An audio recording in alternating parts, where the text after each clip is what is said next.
This week on Jerusalem Dateline, 1 year after the Abraham Accords, relations are blossoming while the threat of Iran is growing. And the Taliban is gaining ground as U.S. troops leave Afghanistan. What will it mean for Israel and the Middle East? Plus, the prophetic significance of the Abraham Accords. All this and more this week on Jerusalem Dateline.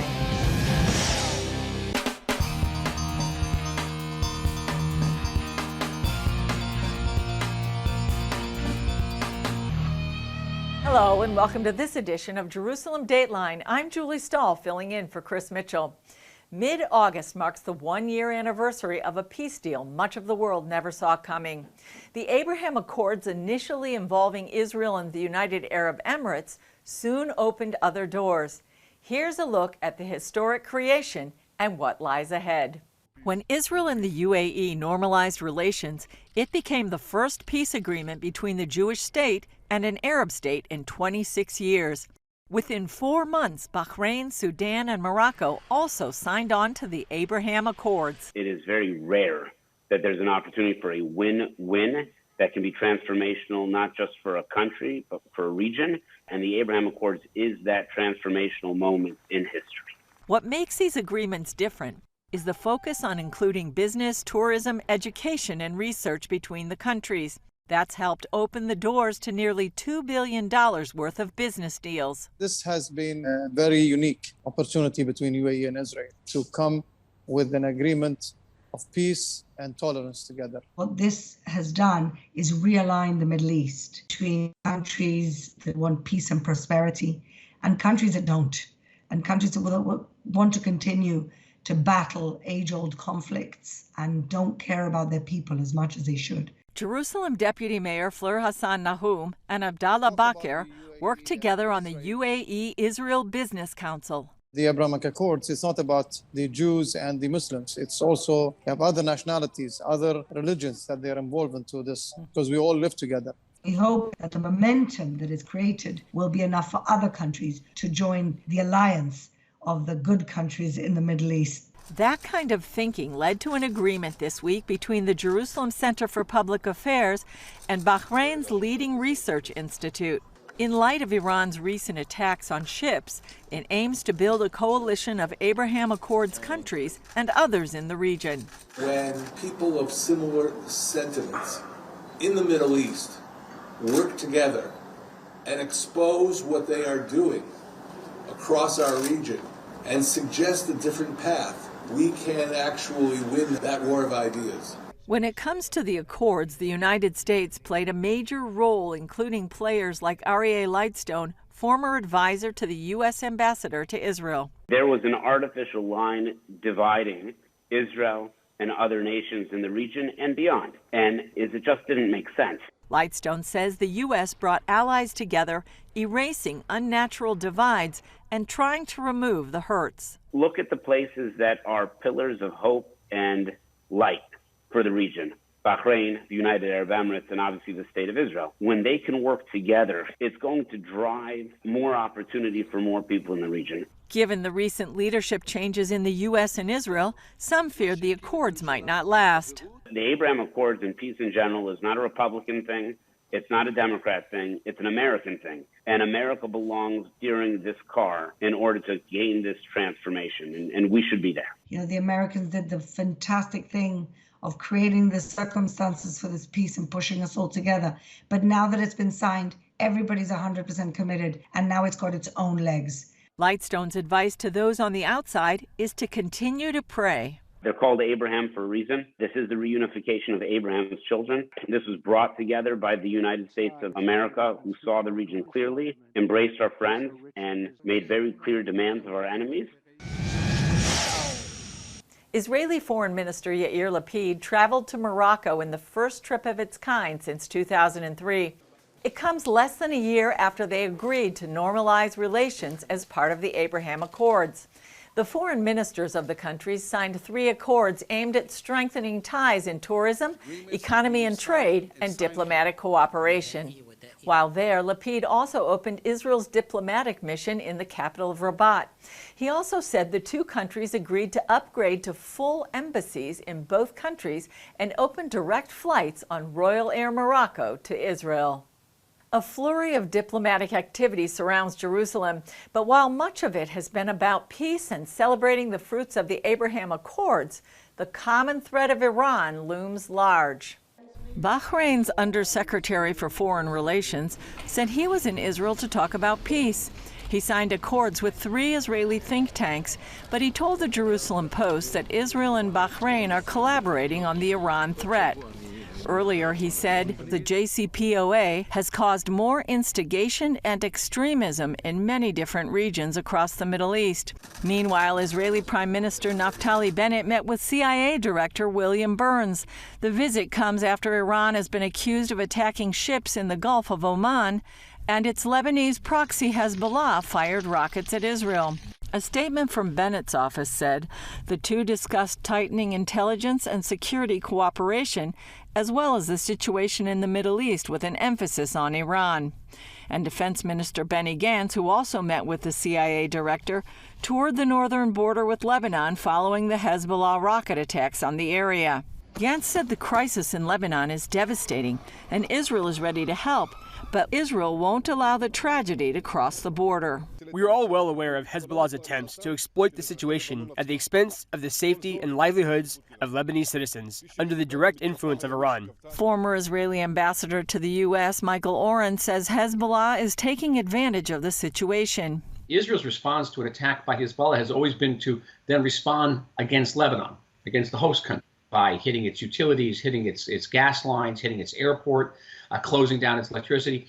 But Israel can't bomb Lebanon back to the Stone Age anymore, because Lebanon is in fact in the Stone Age right now. And were Israel to attack Lebanon now, we would be condemned internationally. Oren says Israel needs to go after what he called the head of the snake. I detest this notion that we have to play by Iran's game. Iran has proxies like Hamas, like Hezbollah. They fire rockets at us. We fire rockets back at the proxies. I think it's about time we start striking back at the boss, striking Iran's interests, its oil refineries, striking where we have to strike. Gantz says Iran is the greatest regional threat, and the world cannot allow it to obtain nuclear weapons. We will continue to defend ourselves against the Iranian attempt to become an existential threat of the State of Israel and to transfer advanced munitions to its proxies on our borders. We will operate in the time and place and via the means that we will determine. Coming up, radical Taliban gains ground as U.S. troops pull out of Afghanistan. What will it mean for Israel and the Middle East?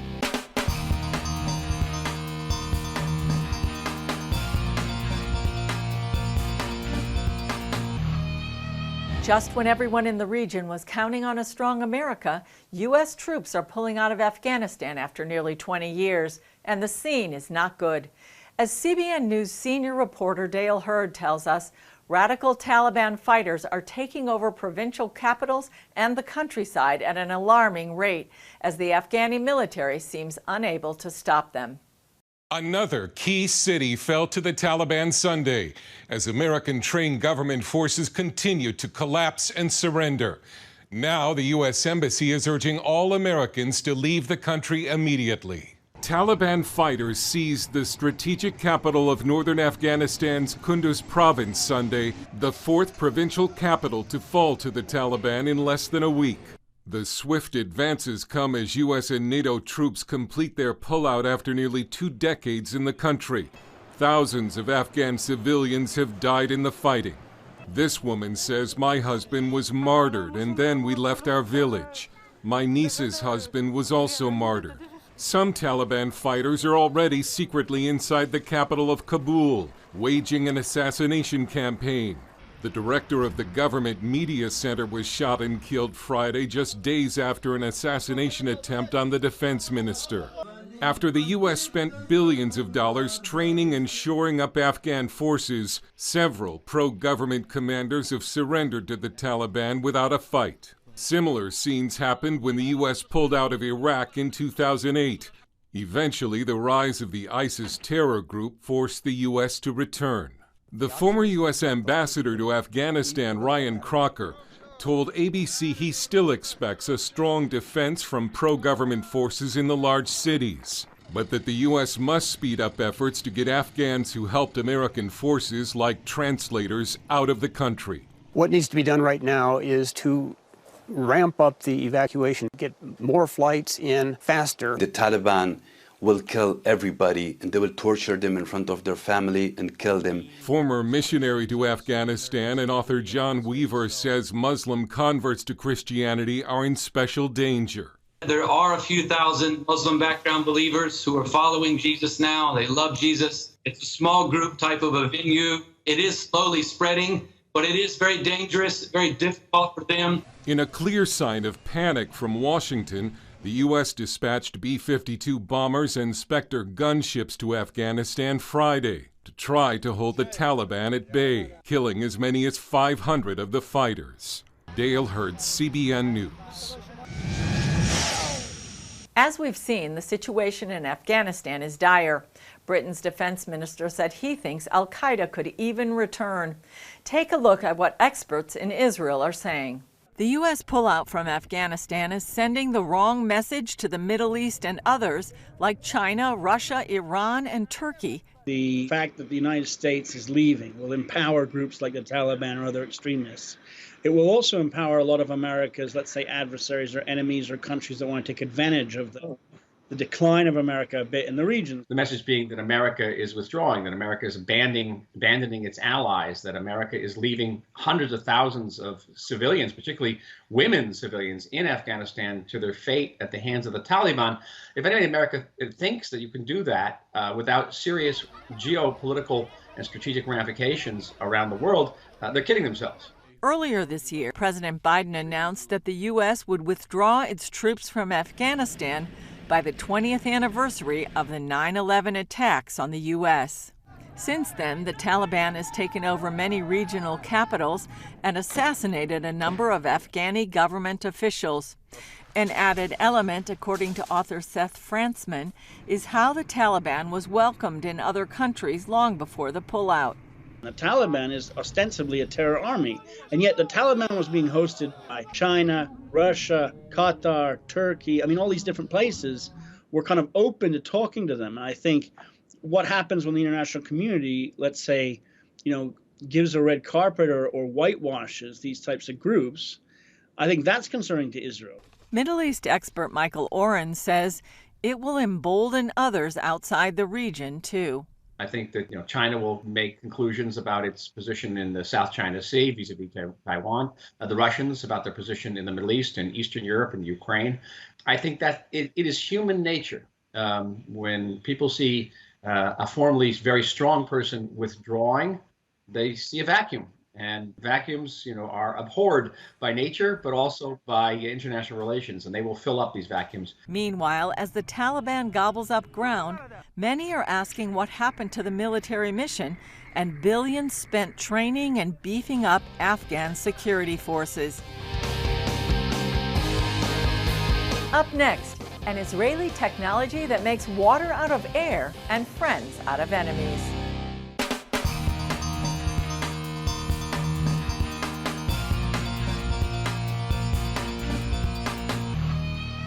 As we've heard, one of the fruits of the Abraham Accords has been amazing business opportunities. Here's a story we did a couple of months ago after a trip to Abu Dhabi about a company that's making water out of air. It may seem far-fetched, but an Israeli company has become a world leader in this groundbreaking technology. It's a vision to provide everyone with clean and safe drinking water. This vision is also helping strengthen those ties between the Jewish state and the Arab world.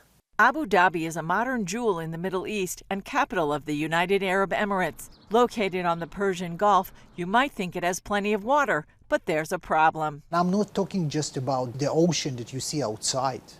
I'm talking about the groundwater.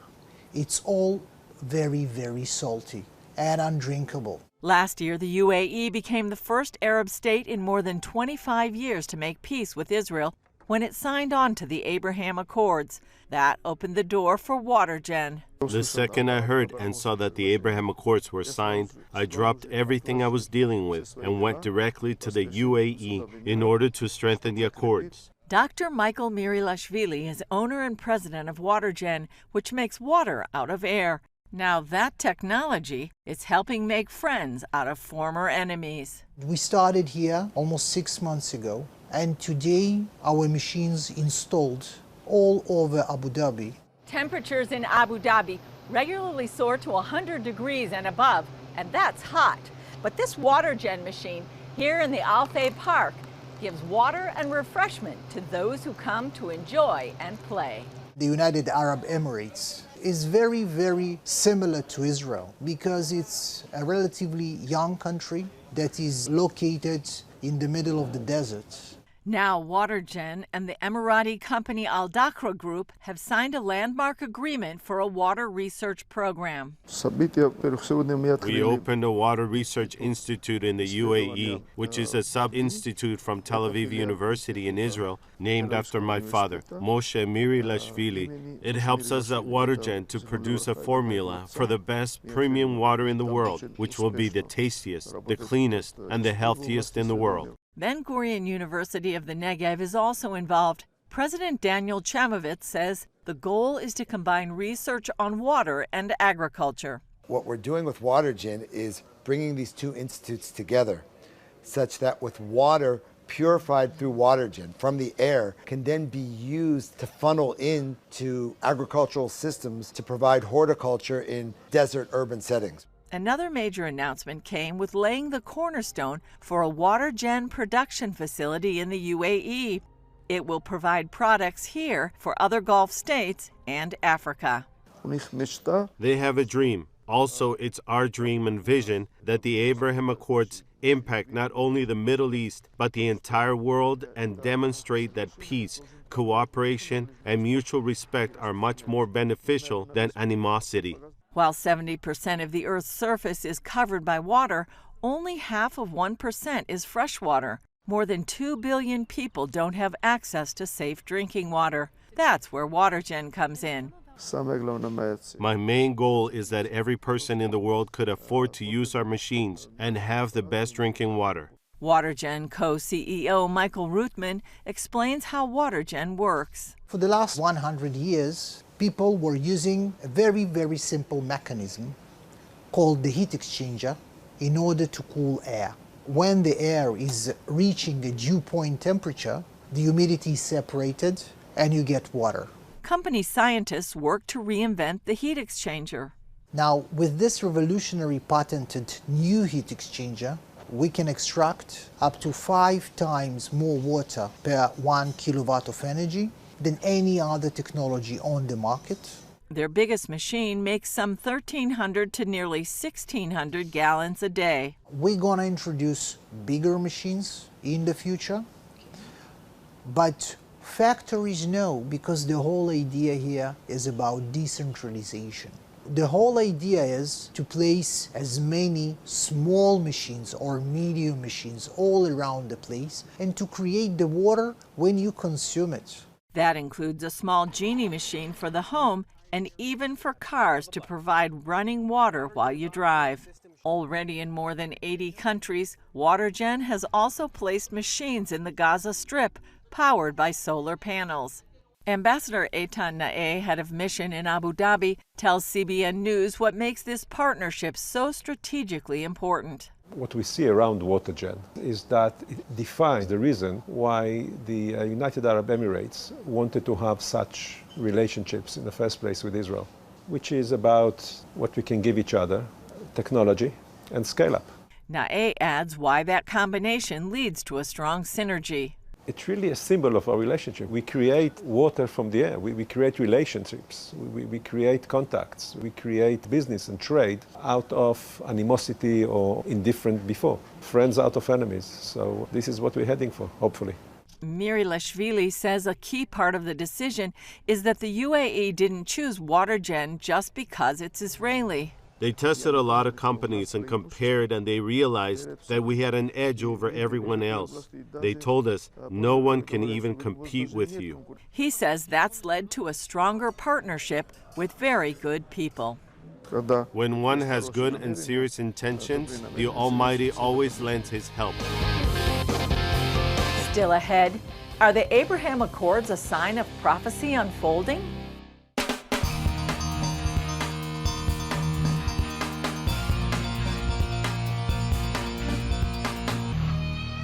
The Abraham Accords are named after the biblical patriarch Abraham as a symbol of uniting his sons, Isaac and Ishmael, and their descendants. But is there a prophetic significance?